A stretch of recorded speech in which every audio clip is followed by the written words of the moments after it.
Boorankii Booranni hangafa Oromoo hoota'ee birra fudhanna.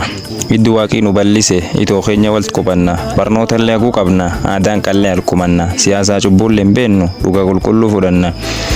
Durii deebanuu bobbaafna dhadhaabaa duwwal tunanna. Mirgoo abba boora qallee moora guggublee kutanna. Waan dharra biriin dhaabannu dhugaa irruma dhumanna. Waan fudhatanillee hin beennu waan kennanii tariifanna. Rakkata biriin dabarru waan qabnirra harkiixanna. Duuba Oromootiyya nu Booranii hangaf keessan. Warra quufaan nu beektan yoo garii wafittettanii jifuu qabdan nurra eeddan yoo qayyatee hin dhuftani waan dhuftaniif cufin deettan harka duwwaa hin galtani moora miidhichaan deemtan. Wanni suniin hin jirtu yoo dhuftanii nu laaltan moora miidhisuun lakkisi hin gartanuu waan nyaattan horii keenya bir dabranii amna markaan kaasan Booranni deebanuu nati beektu hin qabarreelee daachan. Fin biyyaallee hin beennu durii gadumteennaan bulla aadaa goorotee marmarree saddeetii walirra bunna agas fittee takkin garre nasiin jedhe diqqaa guddaan sangaa mirgoo holaafannee sorooraan isitti dhunna namu jifusaan dhoowwenu jaba qaroof dhiiraa dubra. Booranni dureessaan beenna adoonuu agarru deega abbaan kalee harkuraniitti arsa tokko cuul deema kaan qollee qunqumtu ta'ee man biyya waardiya eega kaan bishaan gurraacha dhabe hin kadhata olla kee deema Oromooti jinu reeba adoo atiin harka qabdu obboleessi kee garaan du'e cichee bool qabrii seena. Wardurii kennachuu malee takka kadhate hin been warruu fi kennu malee rakkoollee harka namaneen hagammadi gammade rakkatti si biran dheen hayyoon haasoo gara dhala deessuu ilmeen harmoote ufi garaachi goga teettee ilmeen nyaattee harm qarcaaftee sabab garaacha rakkattee beelallaaftee harkat doote. Warri yoo atiin tokko jettu kudhan ammaaree sii kennu. Yoo atiin bishaan jettu mirgisa looni sii elmu yoo atiin konyeen nakken jettu waan qabudduuse sii kennu.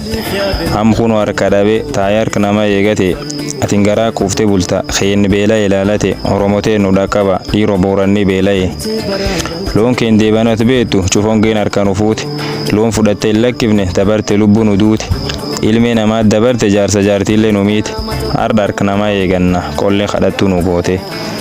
Duubama of hin tuffatin nuuken waan qabdu irra lubbuu tante nu agabsi fedhii isii waan dharraa lubbuu beelaan dootu oolchi deebisi bool qabrii irra.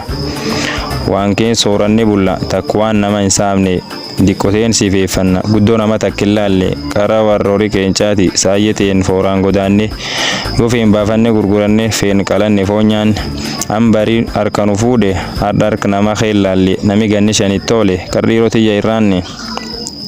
Yaa Rabbi uumama dureessar jama qaqaalii balleessa waan hedduu qabna ati mufattee nutti naarin harka kan keetu yimiyyuu harka nama dur nun dhaabin balleessa teenna mufatte duuda Allah yoon alaahin yoo horii yaayyuu dhabne deegummaan biyya nun baasin irrallee nu baqachiifte nyaabii lafteen tan nun dhaalin.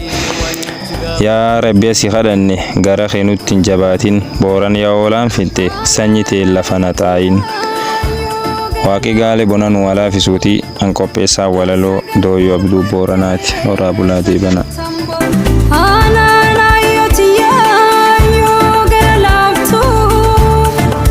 Dur sagal elmattee sagal tambobbooftu